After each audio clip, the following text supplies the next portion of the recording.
Welcome to the third module in AAMI's Guide for Co-Chairs.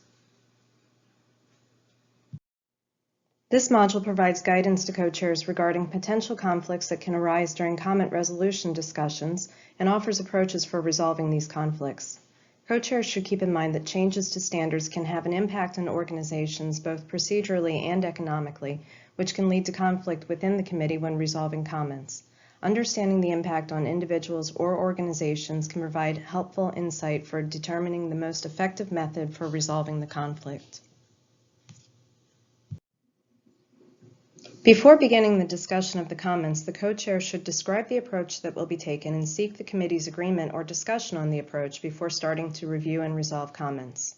AAMI staff circulates a comment table with every comment submitted to the full committee prior to the meeting where they will be discussed. It is good practice for co-chairs to review the comments prior to the meeting and provide proposed responses to the comments for discussion at the next meeting, or to suggest to either accept a comment as is or to discuss it further. It is common to propose to accept all truly editorial comments.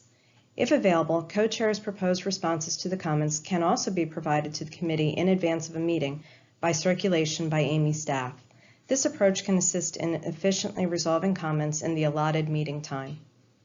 Color coding or some other system to designate the recommended approach to the comment is also helpful and allows the co-chair to easily navigate to the items that need specific discussion during the meeting.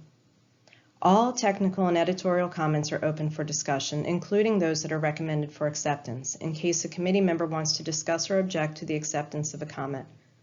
Alternately, comments can be discussed one at a time without a pre-designated recommendation from the co-chair on a proposed resolution. During the committee discussion of comments, the member who submitted the comment should provide any additional context that might be helpful to understanding the comment. Discussion of comments is encouraged to understand the viewpoints and rationales of the entire committee, as perspectives not previously considered might be aired. The co-chair, as a facilitator, is not allowed to make decisions for the committee based on his or her personal position, but the co-chair position on a comment is considered and carries equal weight with the other committee members' positions. Comments should be clearly responded to, keeping in mind that another person may be responsible for incorporating the comments into the draft document. Possible responses are: accepted, the comment is accepted as is; not accepted, the comment is not accepted and a technical reason must be included as to why it was not accepted; accepted with modification, the comment is accepted but the wording has been modified by the committee; accepted in principle, the concept of the comment is accepted but with different wording; noted, a comment has been provided that has no bearing on the content of the document; not accepted, no alternative provided; comment withdrawn, the comment is withdrawn by the submitter during discussions. An additional note about the comment response: not accepted, no alternative provided. Occasionally, members might submit incomplete comments, which are those that do not offer suggestions or alternatives. Typically, they're along the lines of, "I do not like this clause," or "I do not like this phrasing." The committee is under no obligation to consider such comments, and they may be rejected without additional consideration. It is acceptable to respond to this type of comment with "not accepted, no alternative provided." It's important for commenters to include proposed alternative text if they would like for their comments to be considered by the committee.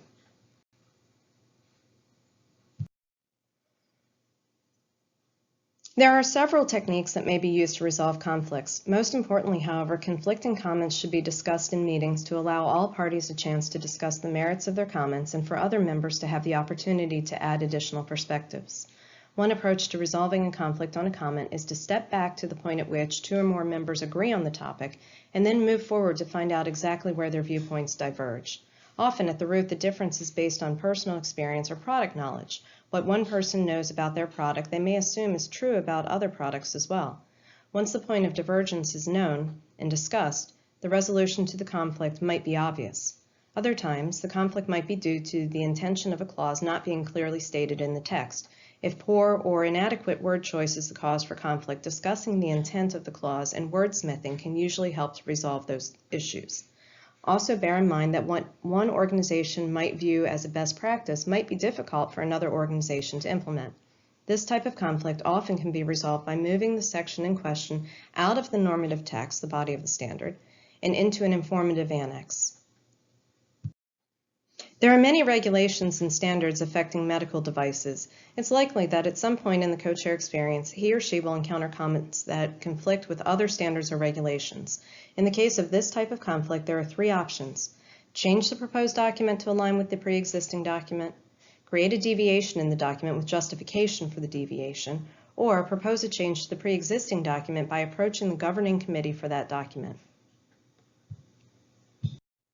If an attendee or committee member is being disruptive during a meeting or is felt to be in violation of the code of conduct, the co-chair and/or AAMI staff have the right to warn the person that such behavior is counterproductive to the goals of the committee, and if such behavior persists, ask the offender to leave the meeting. Persistently disruptive committee members can be expelled from the committee after consultation and agreement by AAMI staff, in which case AAMI will notify the individual of the expulsion. Complaints and grievances related to committee activities expressed by a committee member should be addressed confidentially and privately, either in person or via teleconference with AAMI staff present. If a potential issue is raised and cannot be resolved within the meeting, it is appropriate to suggest that the issue be discussed separately outside of the meeting. Identify the concern and allow the individual to fully express their position, concern, and suggestion on how to resolve the concern. The co-chair should ask relevant questions to ensure full understanding of the issue. Additional follow-up and discussions with a larger group or the committee may be needed to resolve the complaint.